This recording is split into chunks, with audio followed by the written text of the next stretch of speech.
Switch off చేయడం రాకపోతే మన వాలంటీర్స్కి ఇవ్వాల్సిందిగా విజ్ఞప్తి.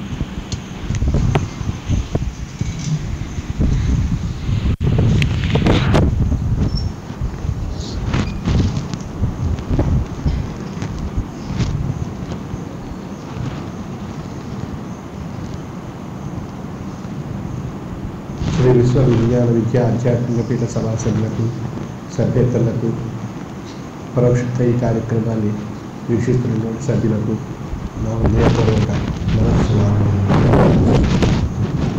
శ్రీ విశ్వ విజ్ఞాన విద్య ఆధ్యాత్మిక తత్వ మార్గంలో ప్రయాణం చేసేటువంటి సాధకులకు సభ్యులకు శిష్యులకు ఈ ఉన్నతమైనటువంటి తాత్వికమైనటువంటి అనుభూతి వారి యొక్క జీవన విధానంలో అనుభవ రూపంలో నిరూపణ కాబడి అది వారికి ఒక గొప్ప యోగికమైనటువంటి మహత్యంగా తెలియబడుతుంది.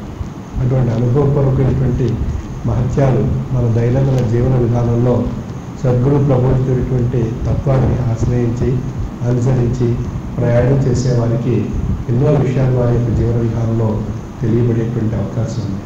ఆ అవకాశాన్ని కాలాన్ని ఎవరైతే సద్వినియోగపరుచుకుంటారో వారి యొక్క జీవన వ్యవస్థలో వారికి ఇందులో ఉండేటువంటి మహోన్నతమైనటువంటి ఆశీర్వాదమైనటువంటి స్థితి వారి యొక్క అనుభవంలో వారికి తెలియబడుతుంది.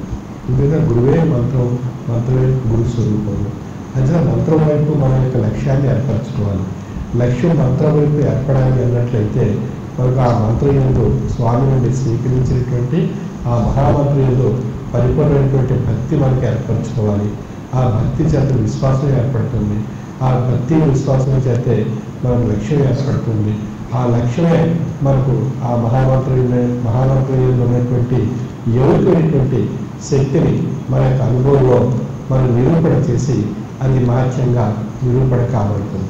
అటువంటి మహత్యాలు ఎన్నో మన మహామంత్రి యొక్క యోగికమైనటువంటి శక్తి ద్వారా పొంది తరించగలిగేటువంటి కాలాన్ని మనం సద్వినియోగపరచుకోవాలి అన్నట్లయితే మనం సద్గురు నుండి పొందినటువంటి మహామంత్రాన్ని ఉదయం లేచిలేయగానే 11 సార్లు ఆ యొక్క మహామంత్రాన్ని మన యొక్క మనసులో మనం ధ్యానించుకోవాలి. అదేవిధంగా రాత్రి నిద్రపోయే సమయంలో ఆ యొక్క మహామంత్రాన్ని 11 సార్లు మన యొక్క మనసులో మనం ధ్యానించుకోవాలి.